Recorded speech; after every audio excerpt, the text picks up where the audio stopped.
এই যে Christmas day আসছে কিনা জোরে বলেন। এরা মেরি ক্রিসমাস ডে পর্যন্ত পালন করে। আহা নাউজুবিল্লাহ কোন নাউজুবিল্লাহ, আরো জোরে বলেন নাউজুবিল্লাহ। বাঙালি মুসলমান জাতি ক্রিসমাস ডে পালন করে, জ্ঞান থাকলে করতনি না, কোন আলেম যাইবনি না। কারণ কি? কারণ হইল আলেম জানে এটা ঠিক না বেঠিক। সুবহানাল্লাহ। কোন আলেম রে লক্ষ টাকা দিয়ে ক্রিসমাস ডে নিতে পারবেন না, কোন আলেম রে কোটি কোটি টাকা দিয়ে ক্রিসমাস ডে নিতে পারবেন না। এটা আমি চ্যালেঞ্জ করলাম। কিন্তু মনে রাখবেন, আমাদের এই মুসলমান সম্প্রদায়ের মানুষগুলো যখন ইলম কমে গেছে, আমাদের যুবকদের যখন ইলম নাই, তখন তারা ক্রিসমাস ডে পর্যন্ত সাধারণভাবে পালন করছে। জোরে জোরে জোরে বলেন না নাউজুবিল্লাহ। ক্রিসমাস ডে এর মধ্যে এই কথা বলতে গেলে আমার কোরআনের একটা কথা থেকে শুরু করতে হবে। সুবহানাল্লাহ পড়ে। সুবহানাল্লাহ। তারা বলে যে ঈসা আলাইহিস সালাম আল্লাহর বেটা। নাউজুবিল্লাহ। এমন আসতে বললেন নাউজুবিল্লাহ। ঈসা আলাইহিস সালাম কি আল্লাহর পুত্র? না। ঈসা আলাইহিস সালামের মায়ের নাম কি? বলেন না মারিয়াম। জোরে বলেন মারিয়াম। জোরে বলেন। ঈসা আলাইহিস সালামের মায়ের নাম মারিয়াম। মারিয়াম আলাইহিস সালামের কোনো বিয়ে হয়েছিল? বিয়ে না হইয়া সন্তান হবে। ব্যাপারটা কেমন না? এইটা নিয়ে খুব জল্পনা কল্পনা শুরু হইল। মন দিয়ে শুনতে হবে কিন্তু। খুব জল্পনা কল্পনা শুরু হয়ে গেল। সবাই চিন্তা করলো, কিরে এই মারিয়ামের বিয়ে হইল না, কিছু হইল না, সন্তান হবে, এইটা কিভাবে সম্ভব? এই নিয়ে তাদের মধ্যে জল্পনা কল্পনা শুরু হইল। আল্লাহ রাব্বুল আলামিন দিলে পারে কি পারে না? জোরে বলেন পারে কি পারে না? আহারে মানুষগুলো হযরতে মারিয়াম আলাইহিস সালামকে বাইতুল মুকাদ্দাস থেকে বের করে দিলেন। নাউজুবিল্লাহ। তারা তাকে অপবাদ দিয়ে বললেন, তুমি নষ্টা ভ্রষ্টা। নাউজুবিল্লাহ। উনি চোখের পানি ছেড়ে ছেড়ে কাঁদলেন আর আমার মাবুদকে বললেন, আল্লাহ আমি তো কোনো অপরাধ করি নাই, এইটা তো আর কেউ জানুক আর না জানুক, তুমি আল্লাহ জানো, ঠিক কিনা? আল্লাহ আমার উপায় হবে কি? আল্লাহ বলেন, চুপ থাকো মারিয়াম, পেঁচ লাগাইছি আমি, খুলবো। জোরে বলেন না সুবহানাল্লাহ পড়ে। যখন নাকি এই মারিয়াম আলাইহিস সালামের সন্তান ঈসা আলাইহিস সালাম পৃথিবীতে আসলেন, তখন সবাই দেখতে গেল, দেখি তো ওই মহিলার ছেলে নাকি আসছে। সবাই যখন দেখতে গেল, দোলনার মধ্যে ঈসা আলাইহিস সালাম দোল খেলছে, ছোট্ট বাচ্চা, আজকের অথবা কালকের। সবাই মন দিয়ে শুনবেন, ইসলামিক জ্ঞান না থাকার কারণে আমাদের কত বড় সমস্যা হচ্ছে। দোল খাচ্ছে, দোল খাচ্ছে। এরই মধ্যে ওরা দেখতে আসছে, দেখতে এসে বলতেছে যে এটা বুঝি মারিয়ামের ছেলে? মারিয়াম তো নয়, নাম কি? বলে ঈসা। উনি স্পষ্ট বলতেছেন, তোমরা কি জানো আমার নাম কি? আমার নাম ঈসা। সুবহানাল্লাহ করেন না।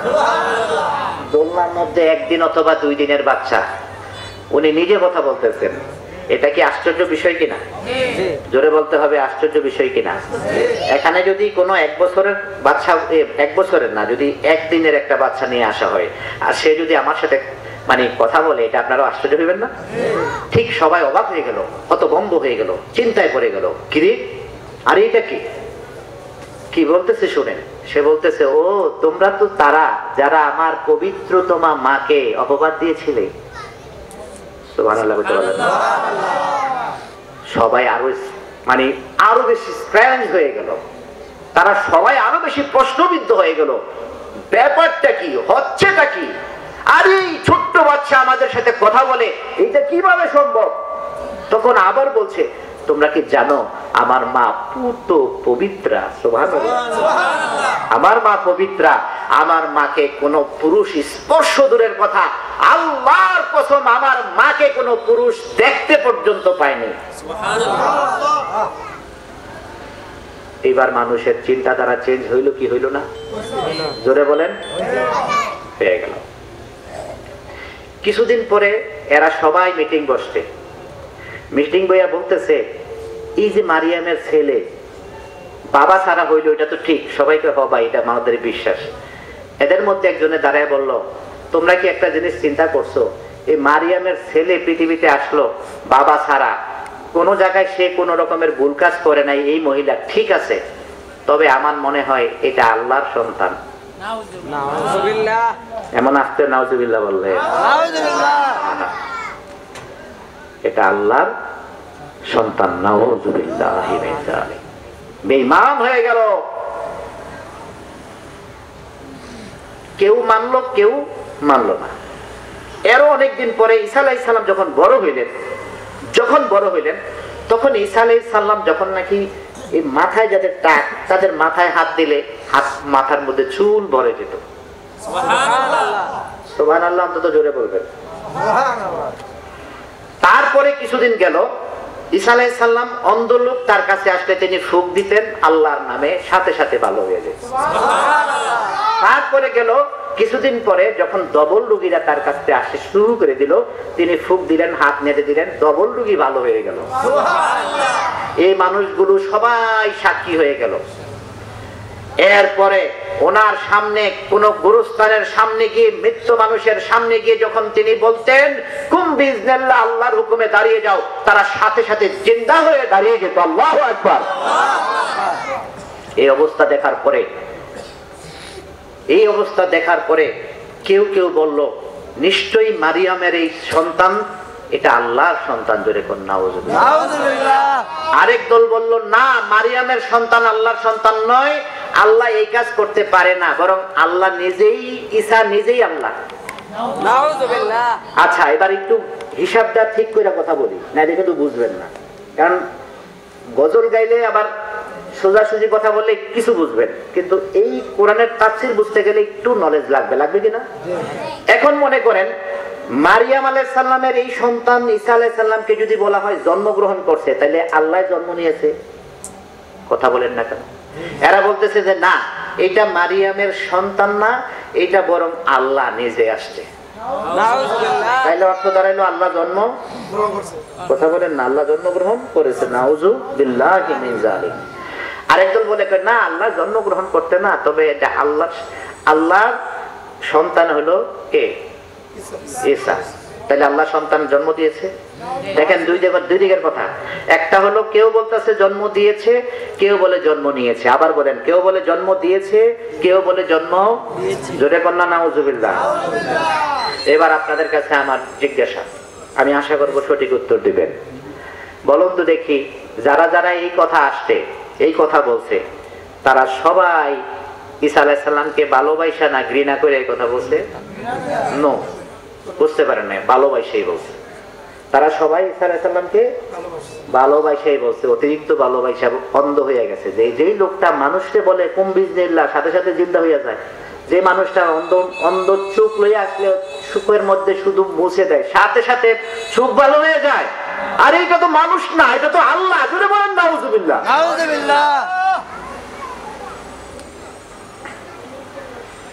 আল্লাহ রাব্বুল আলামিন বললেন কুল হুয়াল্লাহু আহাদ আল্লাহুস সামাদ লাম ইয়ালিদ ওয়া লাম ইউলাদ ওয়া লাম ইয়াকুল লাহু কুফুয়ান আহাদ। সুবহানাল্লাহ পড়ে বলুন নবী আমার, প্যারা নবী রাহমাতুল লিল আলামিন, আপনি জানিয়ে দেন আল্লাহ রাব্বুল আলামিন এক এবং অদ্বিতীয়, আল্লাহুস সামাদ, তিনি আল্লাহ, মুখাপেক্ষী, কারো মুখাপেক্ষী নন। সুবহানাল্লাহ পড়েন।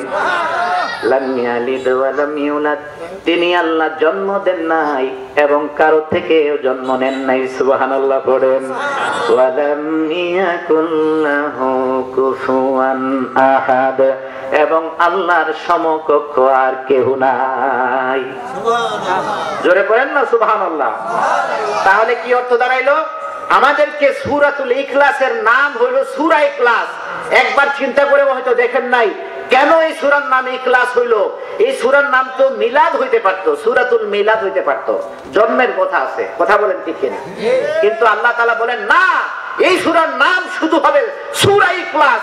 মানে হইল এই সূরার মধ্যে আপনার আমার ঈমানি আকীদা ইখলাস আছে না নাই? আছে। জোরে বলেন আছে না নাই? আছে। এই জায়গায় যদি আমাদের ভুল হয় তাহলে আমাদের ঈমান বরবাদ হয়ে যাবে। কথা বলেন ঠিক কিনা? শুধু এখানে আল্লাহ রাব্বুল আলামিন আমাদেরকে এই মেসেজটা দিতে চাইলেন যে দুনিয়ার মানুষ শুনে রাখো, আল্লাহ তাআলার জন্ম নাই, তিনি জন্ম নেনও নাই, জন্ম দেনও নাই। সুবহানাল্লাহ, আরো জোরে পড়েন না সুবহানাল্লাহ। সুতরাং বোঝা গেল যারা আমরা এই যে ক্রিসমাস ডেতে যাই, এদের বিশ্বাস কি ঈসা আল্লাহর পুত্র। জোরে কোন নাউজুবিল্লাহ। তাহলে আপনি এটাকে সমর্থন করেন? জোরে বলেন সমর্থন করেন? তাহলে ক্রিসমাস ডেতে যাওয়া যাবে? কখনোই না, কখনোই না। কোন মুমিন, কোন মুসলমান, কোন মুসলমানের সন্তান ইমানদার দাবি করা সত্ত্বে ক্রিসমাস ডেতে যাওয়া হারাম এবং বেঈমান হওয়ার লক্ষণ আছে না নাই? সম্মানিত শুধু সেখান থেকে আমাদেরকে ফিরে আসতে হবে। আমি বলতে চেয়েছিলাম ইলমের অভাবে, জ্ঞানের, জোরে বলেন না কিসের অভাবে? জ্ঞানের অভাবে। আমি আপনাদেরকে একটা কথা শোনাই দিই, আশা করি মন দিয়ে শুনবেন। সবাই মন দিয়ে শুনতেছেন তো? আপনারা প্রথমত আপনারা সকলে একটু মন দিয়ে শুনেন। ওমর রাদিয়াল্লাহু তাআলা আনহুর নাম শুনেছেন? হযরতে আবু বকর রাদিয়াল্লাহু তাআলা আনহু, এই চার খলিফা। বলেন চার, জোরে বলেন চার খলিফা। সুবহানাল্লাহ পড়েন। চার খলিফার প্রথম আমি যদি শেষের দিক থেকে আসি, সর্বপ্রথম আবু বকর। জোরে বলেন কি? আবু বকর রাদিয়াল্লাহু তাআলা আনহুর একটি লকব আছে সিদ্দিকে আকবর। জোরে বলেন কি? সিদ্দিকে আকবর। ওমর রাদিয়াল্লাহু তাআলা আনহুর একটি লকব আছে ওমর ফারুক। জোরে বলেন ওমর ফারুক। হযরত ওসমান রাদিয়াল্লাহু তাআলা আনহুর একটি লকব আছে ওসমান জিন। সুবহানাল্লাহ, আপনারা তো জানেন দেখি। আরেকজন সাহাবী আছে হযরতে আলী, যাকে আল্লাহর হাবিব বলেছেন আনা মাদিনাতুন ইলমি ওয়া আলীজুন বাবুহা। সুবহানাল্লাহ, আমি ইলমের শহর, তার দরজা হইল আলী। সুবহানাল্লাহ।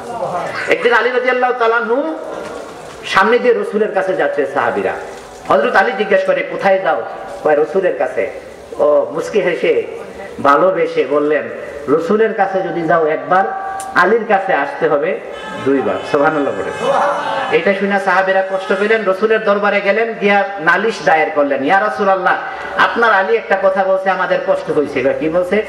আপনার কাছে আসতেছি, জিজ্ঞেস করলো কোথায় আসছি, আমরা বললাম যে রাসূলের কাছে যাচ্ছি। সুবহানাল্লাহ পড়েন। তাইলে আমরা তাকে জিজ্ঞেস করলাম রাসূলের কাছে যাচ্ছি, উনি বললেন রাসূলের কাছে গেলে একবার, আমার কাছে আসতে হয় আমরা কষ্ট পাইছি। আল্লাহর হাবিব বললেন তো আলীকে ডাকো। সুবহানাল্লাহ পড়ে। হযরত আলীকে ডাকা হইল। আল্লাহর নবী রাহমাতুল লিল আলামিন হযরত আলী কাররামাল্লাহু ওয়াজহাহু কে ডাকলেন। ডাকার পরে বললেন আরে আলী, তুমি কি বলেছো আমার সাহাবীদের সাথে বলবানি? ডাক দিয়া কয় ইয়া রাসূলুল্লাহ, ইয়া হাবিবাল্লাহ, নবীজি আমার, আমি কি বলছি এটা সাহাবীদেরকে বলতে বলেন। সুবহানাল্লাহ। কি বলছো? সাহাবীরা বলেন, একজন সাহাবী দাঁড়ায় বললেন ইয়া রাসূলুল্লাহ, ইয়া হাবিবাল্লাহ, আলী বলেছে আপনার কাছে একবার আসলে আলীর কাছে যাইতে হবে দুইবার। আলী বললেন ইয়া রাসূলুল্লাহ, জিজ্ঞেস করে দেখেন আলী ঠিক নাকি বেঠিক বলছি। আলী বললেন ইয়া রাসূলুল্লাহ, এই কথা তো আমি বলছি, অস্বীকার করব না। কই কেন তুমি বললা? সুবহানাল্লাহ। কেন তুমি বললা আলী, একটু বুঝায় বলতে পারোনি? হযরতে আলী কাররামাল্লাহু ওয়াজহাহু বললেন নবীজি, আমি এই জন্য বলছি কিছুদিন আগে আপনি মসজিদে নববীতে থাইকা আপনি বলেছিলেন আনা মাদিনাতুন ইলমি ওয়া আলীজুন বাবুহা, আমি হইলাম ইলমের শহর, আলী হইল সেই শহরের, জোরে বলেন শহরের দরজা। ওই নবীজি, যদি আমি শহর হই, যদি আপনি শহর হন, আমি যদি একমাত্র দরজা হই, তাইলে গো নবী আপনার কাছে আমার প্রশ্ন হলো, দরজা তো শুধুমাত্র একটা, শহরে ঢুকতে হইলে দরজা দিয়ে যাইতে হবে, বের হইলেও দরজা দিয়ে বের হইতে হবে। সুবহানাল্লাহ পড়ে। আল্লাহর নবী ডাক দিয়া কয় সাহাবীরা রে, উত্তর তোমাদের হইছে নি? সাহাবীরা নিচের দিকে তাকিয়ে বলে ইয়া রাসূলুল্লাহ, বুঝতে পারি নাই আলী এত গভীর কথা বলেছে, আলীর ব্যাপারে আমাদের কোনো আপত্তি জোরে কোনো আপত্তি কিন্তু আমার কথা কিন্তু এটা না। আলীকে বলা হয়েছে এলেমের শহর, এলেমের দরজা। সুবহানাল্লাহ পড়েন। এবার আসেন ওসমান জিন, আস্তে কোন কে লেগা, ওসমান জিন নূর মানে কি? জোরে কোন না, নূর মানে কি? আচ্ছা, নূর মানে যদি হয় আলো, তাইলে ওদিকে এলেম, এলেমও কিন্তু আলো, জানেন না এটা? সুবহানাল্লাহ কোন। এলেমও হইল আলো, তার মানে আলীও হইল আলো। এদিকে ওসমান জিন নূরাইন, নূর মানে হইল আলো। সুবহানাল্লাহ কোন। হুজুর আপনি কি বলতে চান? আমি বলবো আমি এই ছোট্ট মাথায় গবেষণা করেছি, আপনি একটু নিয়ে দেখেন, আপনার ভালো হয় না মন্দ হয়, আপনি নেওয়ার পরে বুঝবেন। আগে আগে ফতুয়া দিয়েন না ভাই। এরপরে আসছেন হযরতে ওমর ফারুক রাদিয়াল্লাহু তাআলা আনহুর দিকে। সুবহানাল্লাহ কোন। ইয়া রাসূলুল্লাহ ইয়া হাবিবাল্লাহ ইয়া রাসূলুল্লাহ ইয়া হাবিবাল্লাহ ইয়া রাসূলুল্লাহ ইয়া হাবিবাল্লাহ।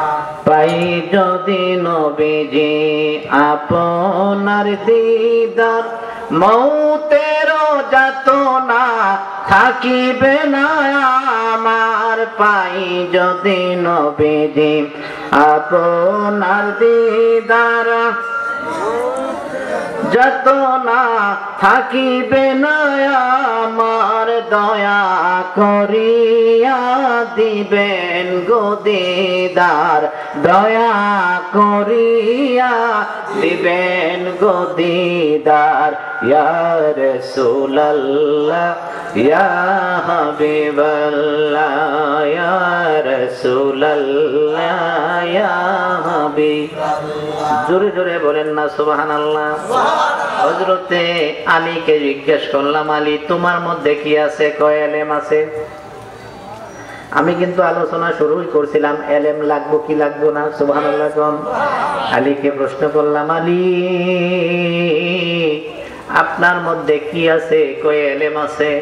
জিন্নুরাইনকে বললাম, উসমান জিন্নুরাইন আপনার মধ্যে কি আছে? কয় জানো না, নূর আছে মানে এলেম আছে। এবার হযরতে ওমর ফারুকের কাছে গেলাম। ওমর ফারুক, তোমার এই ফারুক উপাধি কে দিয়েছে? কয় আল্লাহর হাবিব রাহমাতুল লিল আলামিন দিয়েছে। জোরে কোন সুবহানাল্লাহ।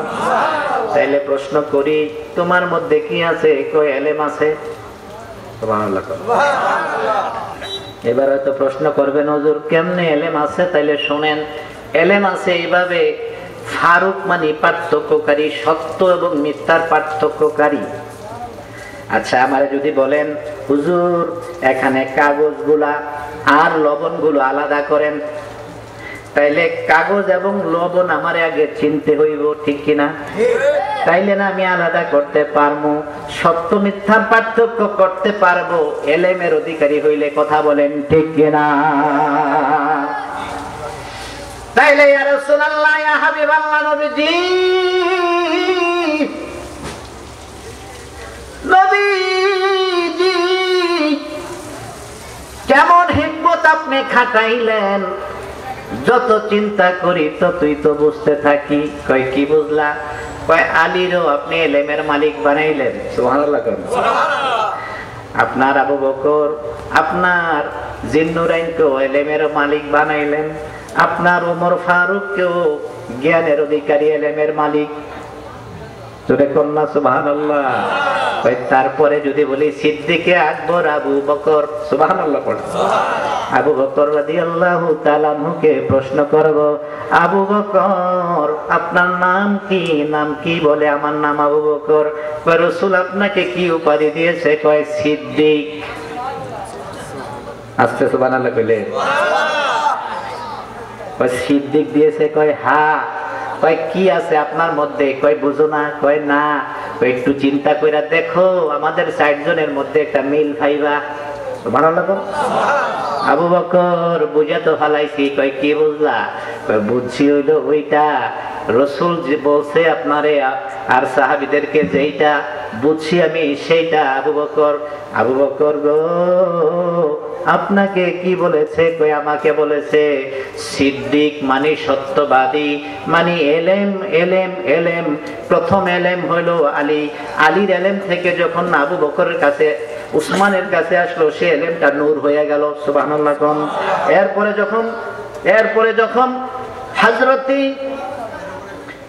যখন হযরতে ওমর ফারুকের দিকে আসলো, সেটা এমন একটা জ্ঞান হয়ে গেল যে সত্য মিথ্যার পার্থক্য শুরু হয়ে গেল। জোরে বলেন না সুবহানাল্লাহ।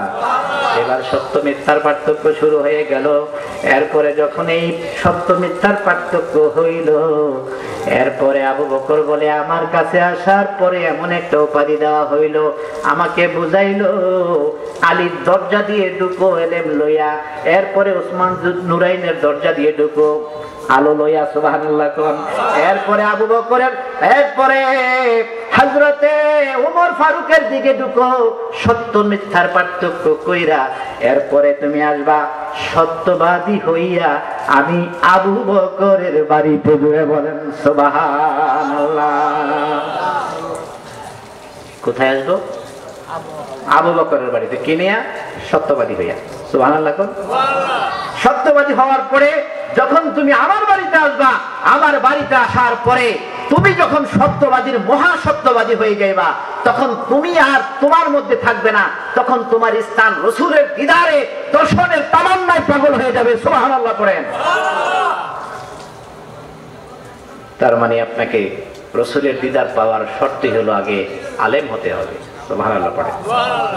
আপনাকে এরপরে নূরের বাতি জ্বালাতে হবে, তারপরে আপনাকে সাধনার মধ্য দিয়ে সত্য মিথ্যার পার্থক্য করতে হবে, এরপরে আপনি মহাসত্যবাদী হয়ে রাসূলের দিদারের পাগল হবেন। সুবহানাল্লাহ। এটা তো মামুলি বিষয় মনে করিয়েন না। আল্লাহ নবী রাহমাতুল লিল আলামিন, আমরা নবী চিনলাম না, আমরা ইলম চিনলাম না, আমরা কোরআন সুন্নাহ পড়তে পারলাম না। আরে ভাই, কোরআন সুন্নাহ পড়তে পারাই তো সব না। কোরআন সুন্নাহ পড়তে পারা হলো ইলমের রাস্তার মাত্র শুরু হইলো। কোরআনটাকে আবার পড়তে গিয়ে দেখবেন শুদ্ধতা লাগে কি লাগে না? যখন শুদ্ধভাবে পড়তে পারেন, তার মানে আপনার এই চামড়াটা মাত্র ঠিক হইলো। ইলমের চামড়া হইলো চামড়া, ভিতরে মগজ আছে, গোশত আছে, হাড্ডি আছে, অস্থি আছে, মজ্জা আছে, সব বাকি আছে। সুবহানাল্লাহ পড়ে। এরপরে কি আসবে? এরপরে আপনার মধ্যে আসবে ইলমের পরে আপনি সঠিকভাবে পড়ো কুল। আমরা পড়াই না বাচ্চাদের? বাচ্চায় পারে কুল, আর বেটা কুল না কুল। 1 2 3 4 5 একটা সময় সে বলতে পারে কুল। সঠিক উচ্চারণ, মাখরাজ, শিফা ঠিক হয়ে যায়। সুবহানাল্লাহ পড়ে। যখন সে সব কিছু ঠিকঠাক করে করার পরে, তখন তার মধ্যে একটা দ্বিতীয় অনুপ্রেরণার জায়গা, এই কোরআনের তাফসীর শেখার আগে অনুবাদ শেখা, অনুবাদের পরে তাফসীর শেখা, তাফসীর শিখাই শেষ নয়, সেখান থেকে মাসালা বের করার নিয়ম জানা। সুবহানাল্লাহ পড়ে। সম্মানিত সুধী, তারপরে আপনি ফতোয়া দিবেন। এর আগে আপনি শুধু পড়বেন আর আমল করবেন। এর আগে শুধু পড়বেন আর আমল করবেন। লেখাপড়ার বাইরে কোনো কাজ নাই, মনে রাখবেন। আপনি যত কিছুই মনে করেন, কখন আপনি কি হয়ে যাবেন? কি হয়ে যাবেন? বেঈমান হয়ে যাবেন, আপনি জানবেন না। আমাদের দেশের লেখক গবেষকরা বেশিরভাগই নাস্তিক। জোরে বলেন না নাউজুবিল্লাহ। লেখক গবেষকদের বেশিরভাগ কি? নাস্তিক। আবার কিছু আছে জিম্মাইরা রয়েছে, কিন্তু মনে মনে নাস্তিক, লেখায় চুপচাপ করে মারছে। আমি বলছি হুমায়ুন আহমেদ সে তার গল্প লিখেছে, গল্পের নাম ভয়। বলেন কি? ভয়। আপনারা পড়লে বুঝবেন, আমি পড়েছি তাই আমি বলছি। গল্পের নাম ভয়। ভয়ের কথাই লিখতে লিখতে গিয়ে সে লিখেছে জিনজাত বলে কিছু নাই। নাউজুবিল্লাহ। কিন্তু আমাদের দেশের যত মানুষ বই পড়ে, বই পড়নেওয়ালা মানুষের মধ্যে 80% মানুষই হুমায়ুন আহমেদকে ভালোবাসে। কিন্তু সে আমাদেরকে কি দিয়েছে? ইমানি 20 জায়গার মধ্যে সে কি করেছে? বিধ্বংসী কাজ করেছে। আমি চ্যালেঞ্জ করে বললাম, কোন মুসলমান এই আকীদা নিতে পারে না যে কোন জিন জাতি নাই। জোরে বলেন ঠিক কিনা? কোন মুসলমান কোরআনের বিসমিল্লাহর বা থেকে মিনাল জিন্নাতি ওয়ান নাসের সিন পর্যন্ত এ টু জেড বিশ্বাসের ব্যাপারে যদি একটু কমতি করে, আল্লাহর কসম তার ঈমান থাকবে না। আমাদের দেশে শুধু হুমায়ুন আহমেদরা নয়, লক্ষ লক্ষ হুতুম পেচারা বসে বসে আমাদের ইমানি সমস্যার মধ্যে গেছে। কথা বলেন ঠিক কিনা? আমাদেরকে সেদিকে সজাগ থাকতে হবে। কিসের মাধ্যমে? ইলমের মাধ্যমে। বলেন কিসের মাধ্যমে? ইলম লাগবে আপনার আমার। আমরা তো লেখাপড়া করি না, হঠাৎ কইরা দেখবেন এই মোবাইল থেকে একটা অ্যাপস নামাইয়া পড়া শুরু করছি, হয়তো কয়েকটা বুখারীর হাদিস পড়ছি। আল্লাহর কসম করে বলি, আমি যদি ওই ভদ্রলোক আমার ভাইকে হাতে পায়ে ধরে বসাই, 5টা হাদিস সনদ মতন সহকারে বলতে পারবে না। ফতোয়া দিয়ে ফেলছে, এটা জায়েজ, এটা জায়েজ না। আর এই বিষয়ের উপরে 18-19 বছর পড়াশোনার পরেও ফতোয়া দিতে গেলে কি লাগে? ভয় লাগে। মোবাইলটাকে বের করা অ্যাপস একটা বাইর করা পড়া শুরু করছে, পড়ছো ভালো হয়েছে আলহামদুলিল্লাহ, আমল করবা। কিন্তু ফতোয়া দিতে কি শুধু পড়লেই হয়? আস্তাগফিরুল্লাহ। আমাদের দেশের যুবক আজকে কোথায় আছে? কেউ পড়ছে না, পড়াশোনা করছে না। আর যে একটা দুইটা পড়ছে, মনে করতেছে বড় মুফতি হয়ে গেছে। একটা কথা বলে রাখি, মনে রাখবেন, পাহাড় থেকে যে পানিগুলো আসে, এই পাহাড়ের পানিগুলো গড়াইতে গড়াইতে গড়াইতে গড়াইতে কোথায় যায়? যত গভীর আছে তত গভীরে যায়। যদি আপনি নিজেকে ছোট করতে পারেন, তাইলে ইলম আপনার মধ্যে জমা হবে। আর যদি নিজেকে সবসময় বড় দেখেন, নিজেকে সবসময় বড় করেন, আল্লাহর কসম করে বলি, ইলমের মতো মহামূল্যবান জিনিস আপনার ঘরে আসবে না। আপনি নিজেকে ছোট করবেন। আপনি যাকে দেখবেন সামনে, আপনি মনে করতে হবে যে সে লোকটা হয়তো আমার চেয়ে ভালো জানে। আপনি তাকে সম্মান দিয়ে কথা বলতে হবে। কিন্তু আমি দেখছি আপনার মধ্যে এত বড় সন্দিহান তৈরি হয়েছে, আপনি 1 পাতা 2 পাতা মাত্র কিতাব পড়া শুরু করেছেন। আল্লাহর কসম করে বলছি, এটা শয়তানের কাজ। বলেন কার কাজ? আরো জোরে বলেন, শয়তানের কাজ। শয়তান। আপনি বলেন শয়তান কত রকমের আপনাকে ধোঁকা দেয়। আমি এই কথা বলছি, একটু মন দিয়ে শুনেন। আমি বলছি না, ইমাম গাজালি রাহমাতুল্লাহি আলাইহি মিনহাজুল আবিদিন, কিতাবের নাম মিনহাজুল আবিদিনের মধ্যে তিনি বলেছেন যে দুনিয়ার মানুষ শুনে রাখো, আমি তোমাদেরকে বলছি, শয়তান প্রথমে এসে বলে, হুজুর নামাজ পড়েন না। কি পড়েন না? নামাজ পড়েন না। এরপরে বান্দা, আল্লাহর বান্দা যারা, এরা নামাজ পড়তেই থাকে। যখন দেখে যে না, আরে না কই আর পারি না, তখন কি বলে জানেন? দ্বিতীয় কৌশল, যে হুজুর নামাজ পড়তে যাবেন, পড়েন, একটু তাড়াতাড়ি পড়েন, আমার তো অনেক কাজ। আপনার সাথে বাইল দিছে, বাইল বোঝেন না? আপনারা বাইল দিয়ে নামাজ পড়েন, একটু তাড়াতাড়ি পড়েন। যদি দেখে যে না, আপনি তাড়াতাড়ি পড়ছেন না, আপনি আল্লাহর হুকুম পালন করতে খুব কি একেবারে স্ট্রং আছেন, তখন আপনাকে তৃতীয় ক্ষেপণাস্ত্র মারে, বলে আরে এই শীতকালে অজুটা একটু তাড়াহুড়ো করে হয় না, এত গরম ঠান্ডা পানি, মানে যাতে আপনার অজুটা ঠিক জায়গায় না পৌঁছে, আপনার অজু না হইলে নামাজও হবে না। আপনাকে এখন কিন্তু সে বলে না নামাজ পড়েন না, এখন সে উল্টা কাজ করছে, আপনার পক্ষে কাজ করছে, কিন্তু কাজ করছে পক্ষে, ফলাফল হচ্ছে আপনার বিপরীত। জোরে কোন নাউজুবিল্লাহ। শয়তান। আমি বলছি না, এটা ইমাম গাজালি রাহমাতুল্লাহ আলাইহি, যাকে বলা হয়েছে পৃথিবীর সবচেয়ে বড় ব্যাখ্যাকার এবং টিকাকার, সুবহানাল্লাহ করে। তিনি কি বলছেন জানেন? এরপরে শয়তান কি করে? এরপরে যখন দেখে শয়তান তো কথা, আল্লাহর বান্দা তো আর কথা শুনছে না, তখন সে তৃতীয় থেকে আরেকটা পদক্ষেপে গ্রহণ করে। সে বলে সর্বনাশ, সে তো নামাজ পড়বই, নামাজে তো থামান যাইব না। এরপরে তারে কয়ে দেয়, রে তুই একটা কাজ করে, তাহাজ্জুদের সময় জাগায় দে। কি করে? জোরে কর না, তাহাজ্জুদের সময় জাগায় দেয়। তাহাজ্জুদের সময় জাগাই দিলে এরপরে এই কয় তাহাজ্জুদ পড়ে। তাহাজ্জুদ পড়ার পরে এই লোকটা বলে সর্বনাশ, আমি তো কিছুদিন পরে তাহাজ্জুদ পড়তে 10, 12, 20, 15 দিন যায়। যাওয়ার পরে শয়তান তারে বলে, মুরব্বিরে বলে, মুরব্বি কি তাহাজ্জুদ পড়তেছেন? তো দেখেন তো আপনার আশপাশে আর কেউ তাহাজ্জুদ করেনি? তো মুরব্বি খেয়াল করে দেখেন, না সবাই তো ঘুমায়। না, আর তো কেউ করে না। আপনি হইলেন এই এলাকার শ্রেষ্ঠ আবেদ, আল্লাহর শ্রেষ্ঠ বান্দা। নাউজুবিল্লাহ। কি বলে? আল্লাহ, আপনি হলেন আল্লাহর শ্রেষ্ঠ বান্দা। তখন মুরব্বি যদি বিশ্বাস করে, হ্যাঁ ঠিক তো, আমি বান্দা, আমি সবচেয়ে ভালো, তার মানে সে হিংসার মধ্যে পড়লো, তার সব আমল শেষ করে দিল। জোরে কোন নাউজুবিল্লাহ। আর যদি সে মনে করে যে না, আমি সবচেয়ে ভালো নই, আমি আল্লাহর একজন গোলাম, আমি সবচেয়ে ভালো হব কই থেকে? অবশ্যই আমার চেয়ে হাজার হাজার মানুষ ভালো আছে, আমি সবচেয়ে ছোট। শয়তান এখানেও ফেল করে, তখন তার বিরুদ্ধে আরেকটা পদক্ষেপ নেয়, নাউজুবিল্লাহ। কি পদক্ষেপ নেয়? শেষ পর্যন্ত এমন হয়, যেমন ওমর ফারুক রাদিয়াল্লাহু তাআলা আনহুকে তিনি একদিন জাগাইছে শয়তান, মরদুদ শয়তান এসে জাগায়, হুজুর নামাজ পড়তে ওঠেন, ফজরের নামাজ। ওমর ফারুক লাফ দিয়ে উঠতে কয়, কে রে, তুই তো শয়তান। ওমর ফারুককে ভয় পাইতো শয়তান। শয়তান দূরে গিয়ে বলতেছে, জি হুজুর আমি তো শয়তান। তাইলে তুমি আমাকে কেন জাগাইলা? তোমার কাজ তো হলো নামাজ থেকে আমাকে গাফেল রাখা। না হুজুর, এই কাজ আমি আপনার সাথে করতে পারি না। কেন?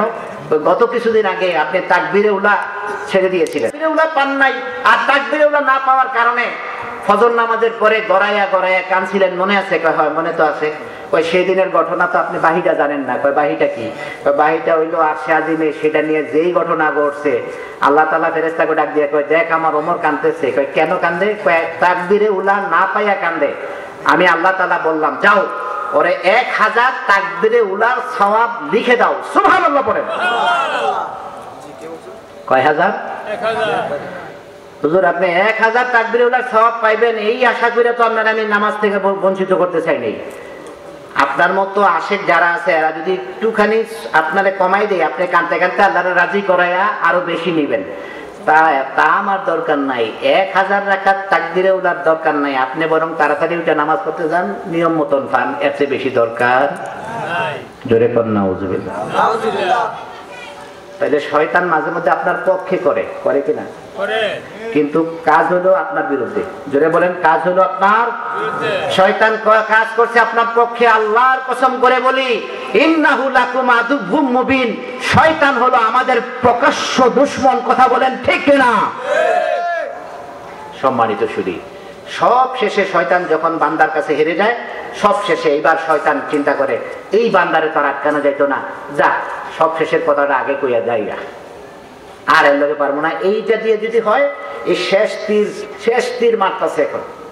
শয়তানের বলে, আল্লাহর বান্দা তুমি নামাজ পড়ো, তাহাজ্জুদ পড়ো, সব পড়ো, তোমার একটা হাদিস মনে করে দিই। শয়তানে হাদিস কয়, শয়তানে কি কয়? হাদিস পড়ায়। তুমি কি জানো তুমি জান্নাতে যাইবা না জাহান্নামে যাইবা? এটা সব লেখা বলাইছে। হ্যাঁ কহ, লেখা হয়ে গেছে। তুমি ইবাদত করলে যদি জাহান্নামে যদি লেখা হয়ে থাকে, তো কোনো না কোনো কারণে তুমি কই যাইবা? জাহান্নামেই। কথা বলেন, জাহান্নামেই যাইবা। আর যদি জান্নাতে লেখা থাকে, তুমি যত বদমাশি করো, কোনো না কোনো কারণে তুমি জান্নাতে। চিন্তা করছেন শয়তানে কোন ওষুধটা খাওয়ায়? কিছু কিছু আল্লাহর বান্দারা এখান থেকে বেঈমান হয়ে যায়, আর আল্লাহর দয়াপ্রাপ্ত বান্দারা সেখানে বেঈমান হয় না। আল্লাহু আকবার করে। তারা তখন কি চিন্তা করে জানেন? তখন শয়তানকে, যারা আল্লাহর বান্দা, তারা আল্লাহর বান্দারা শয়তানকে চপেটাঘাত করে বলে, এই মরদুদ শয়তান, জাহান্নামী শয়তান, ইবলিস শয়তান, শোন, জান্নাতের লোভে আল্লাহর ইবাদত করি না। সুবহানাল্লাহ। জাহান্নামের ভয়ে আল্লাহর ইবাদত করি না। আল্লাহর গোলামি করার জন্য আল্লাহ বানিয়েছে, আল্লাহর গোলামি করব। আল্লাহ যদি জান্নাত দেয় আমার কোনো আপত্তি নাই, আল্লাহ যদি জাহান্নাম দেয় সেই কারণে আমার কোনো আপত্তি নাই। আমি তোমাকে বলছি, আল্লাহর ইবাদত আল্লাহর বান্দা করতেই থাকবে। বলেন আল্লাহু আকবার, আল্লাহু আকবার, আল্লাহু আকবার। শয়তান যখন এই শব্দ শুনে, তখন চোখের পানি ফেলতে ফেলতে বেকারার হয়ে যায়। এই মানুষটাকে ধোঁকা দিতে আর আসতে চায়। এরা হলো কামেলে মুকাম্মেল। বলেন এরা কি? এরা হলো কামেলে মুকাম্মেল। কামেলে মুকাম্মেল কি বুঝতে হবে? কামেলে মুকাম্মেল শুধু লকব লাগাবার নাম নয়। কামেলে মুকাম্মেল হলো অর্জন করার বিষয়, আল্লাহর দয়ার বিষয়। কথা বলেন ঠিক কিনা?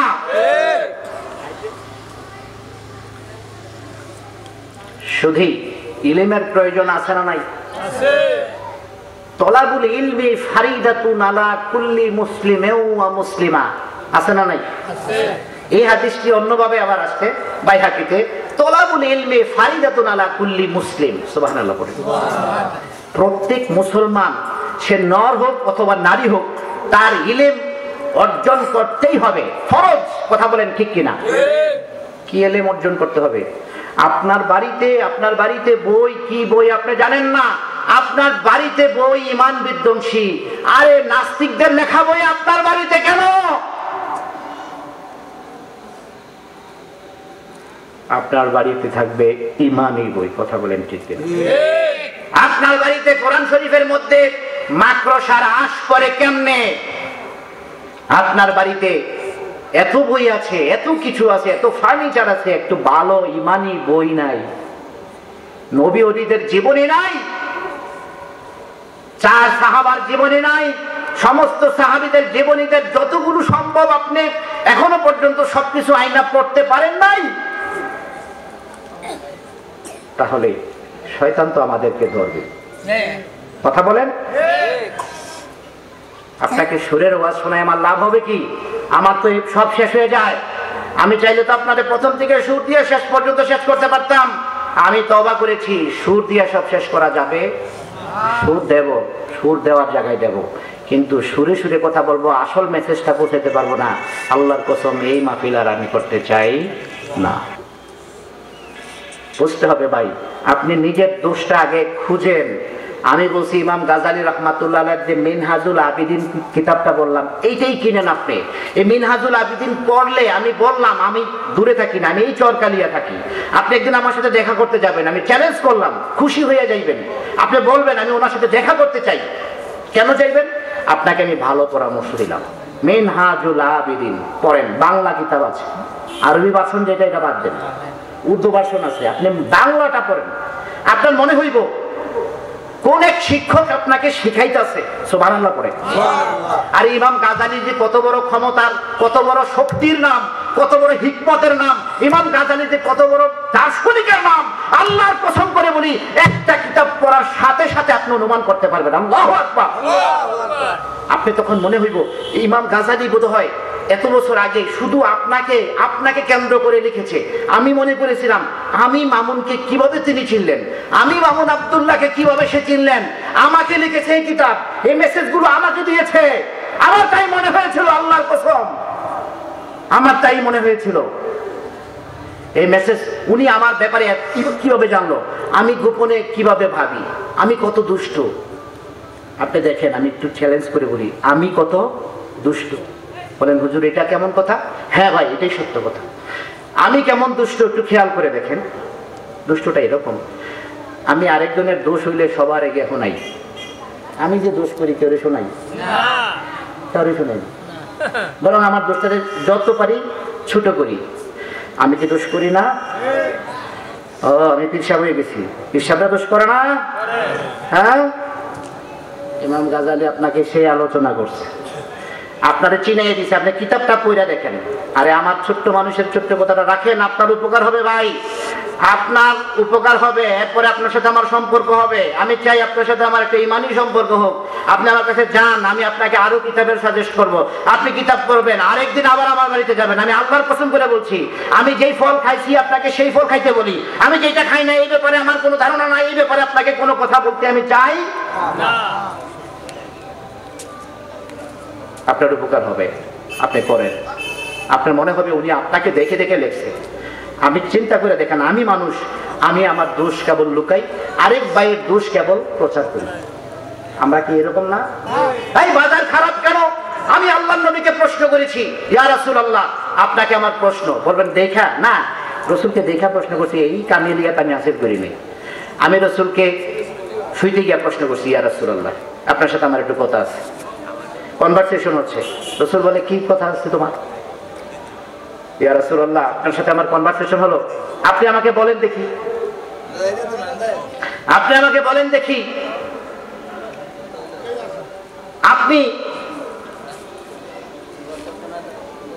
আপনি যে আমার সমস্ত কিছু দেখেন, আমি যে সবকিছু করি, এই বাজারটারে যে আপনি সবচেয়ে খারাপ জায়গা কইলেন, মসজিদটারে সবচেয়ে ভালো জায়গা কইছেন, আমার কোনো আপত্তি নাই, মসজিদে ভালো কাজ হয়, ঠিক কিনা? বাজারটারে আপনি খারাপ জায়গা কেন কইলেন? ব্যবসা করা ছিল না, সেই জায়গাটাতে আপনি ভালো খারাপ জায়গা কেন বললেন না? ইয়া রাসূলুল্লাহ আমি আপনার কদমের মধ্যে পড়ে আপনার কাছে আমার জানার ইচ্ছা, আপনি বলেন। রাসূল বলে পাগল থাম, তুই শোন কেন আমি বলেছি বাজার খারাপ। সুবহানাল্লাহ। ইয়া রাসূলুল্লাহ আমাকে বুঝিয়ে দেন, আমি বুঝতে চাই, আমার হৃদয় উত্তপ্ত আমার হৃদয় জানতে চায় বাজার কেন খারাপ হইল। কেন ইয়া রাসূলুল্লাহ, এর চেয়ে খারাপ জায়গা কি নাই? রাসূল বলেন না না, এর চেয়ে খারাপ জায়গা নাই। সুবহানাল্লাহ, আরে খুশি হয়ে পড়েন না সুবহানাল্লাহ। রসুলকে আবার প্রশ্ন করলাম, ইয়া রাসূলুল্লাহ, আপনি বলেন বাজার খারাপ, আমার কোনো আপত্তি নেই, আপনি যা বলবেন আমি তাই মানি, কিন্তু আমি একটা কথা বলি। বলো। কয় রাসূল, কেনা বেচা কি সুন্নাহ নয়? রাসূল বলে কেনাও সুন্নত, বেচাও সুন্নত। সুবহানাল্লাহ। কেনাও সুন্নত, বেচাও সুন্নত। যারা বিক্রি করে তারা সুন্নত আদায় করছে, আর যারা কিনতে গেছে তারাও সুন্নত আদায় করে। ইয়া রাসূলুল্লাহ, তারপরেও কেন খারাপ? সুবহানাল্লাহ। রাসূল বলেন, হায় রে বোকা, তুমি কি বুঝো না? এই বাজারের মধ্যে চায়ের স্টলে বৈশা দেখবা এমন এমন কথা চলছে, নিজের নামে কোনো বদনাম নাই, সব বদনাম আরেকজনের। এমন আস্তে ঠিক কইলেন? এমন আস্তে ঠিক বললেন? এত আস্তে ঠিক বললেন আপনি? আপনি দেখবেন বাজারে ইয়া রাসূলুল্লাহ কেনাও সুন্নত, বেচাও তো জোরে বলতে হবে ভাই, কেনাও সুন্নাত, বেচাও মাশাআল্লাহ, এই তো কথা কইতে হবে। তাই কেনাও সুন্নত, বেচাও সুন্নত। ইয়া রাসূলুল্লাহ, বাজারটা খারাপ কেন? রাসূল বলে, আরে শোনো কয়েকটা কথা বলে, এর মধ্যে প্রথমটাই হলো ওই যে কোথায় চায়ের স্টলে বা এমন এমন জায়গা আছে বৈশা দুনিয়ার গোসল মানুষে করায়, এই হিসাব আর সব খারাপ। কথা বলেন ঠিক কিনা? এই জন্য বাজার খারাপ বলেছি। ইয়া রাসূলুল্লাহ, একটু বুঝতে পেরেছি, আর কি কোনো ব্যাখ্যা বলবেন? রাসূল বলে, শোনো শোনো আরেকটা ব্যাখ্যা বলি। কি? বাজারে যখন বেচা কেনা হয় তখন ওই মাছের যারা মাছ বিক্রেতা তারা মাছ বিক্রি করতে গিয়ে ফরমালিন মিশায় কি মিশায় না? যারা ফল বিক্রেতা তারা কি কোন রকমের দুই নম্বরই করে কি করে না? এটা ঠগে কে? বান্দায়। বলেন কে ঠগে? এটা বান্দার হক নষ্ট করে। পৃথিবীতে সবচেয়ে বড় অপরাধ হলো বান্দার হক নষ্ট করা। কথা বলেন ঠিক কিনা? এই জন্য আমি বলেছি পৃথিবীর সবচেয়ে খারাপ জায়গা হলো বাজার। পৃথিবীর সবচেয়ে খারাপ নিকৃষ্ট জায়গা হলো বাজার। আমি রাসূলুল্লাহ বলেছি, আমি নিজে বলি নাই, আমার আল্লাহ আমাকে বলতে বলেছেন, আমি শুনিয়ে দিয়েছি। কথা বলেন ঠিক কিনা? তাহলে আপনি কি বলবেন? রাসূলের নূরের কথাগুলোকে একটু শ্রদ্ধা করবেন না ভাই? এই জন্য আপনার দরকার ইলম। বলেন ইলম। ইলম মানে জ্ঞান, আরবিক নলেজ, ইসলামিক নলেজ। অনেক বেশি ইসলামিক নলেজের প্রয়োজন আছে না হুজুর? অবশ্যই। কতক্ষণ আছে সময়? সম্মানিত সুধী, পরের হক নষ্ট হয় বাজারে কথা বইলা, বাজার কইরা। যদি এরকম না হয় তাইলে বাজার খারাপ না। সুবহানাল্লাহ। বাজারে বৈশা চায়ের চলে বৈশা কারোরে গোসল করেন না, নিজের দিকে তাকান। ভাই শোনেন, এই যে আমার হাত কয়টা আঙ্গুল? এইবার খেয়াল করেন, এই দিকে আমি আমার বড় ভাইটারই বলি, উনি আমার শ্রদ্ধেয় অনেক বড় ভাই। আমি আমার ভাইয়ের দিকে তাকায় যদি বলি ভাই, ভাইও আপনি খারাপ, খেয়াল, আপনারা সাক্ষী, আল্লাহ সাক্ষী আছে, আমি বাইরে খারাপ করছি এক আঙ্গুল দিয়া, বাকি 3 আঙ্গুলে আমার কি কয়? সুবহানাল্লাহ কর। আর জোরে সুবহানাল্লাহ কর না। আমার বাইরে আমি কি বলছি? ভাই আপনি খারাপ, বাকি 3 আঙ্গুলে কয় বেটা তুই খারাপ। তাহলে 1 আঙ্গুল জয়লাভ করবে না 3 আঙ্গুল জয়লাভ করবে? তার মানে আমি খারাপ এবং এটাই ঠিক।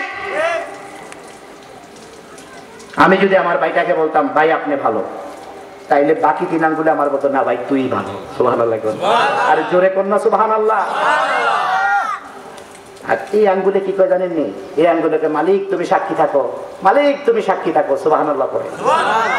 সুতরাং আরেকজনকে না দেখাইয়া নিজেদের দেখেন। আমি যদি 100 অপরাধ করি আমি জানি, আমারটা আমি জানি। আমি 1 লক্ষ অপরাধ করলে আমারটা আমি জানি। আমি আপনার 1টার বা 2টা জানি। আমি আমার প্রতিবেশীর 1টা বা 2টা জানি। সেই 1টা বা 2টাকে 1 লক্ষ বার বললাম। আর আমি যে 1 লক্ষটা করছি এইটাকে কেবল গোপন করলাম, তাহলে আমার পরিচয় হলো আমি খুব খারাপ। কথা বলেন ঠিক কিনা? আমি খুব খারাপ। আমি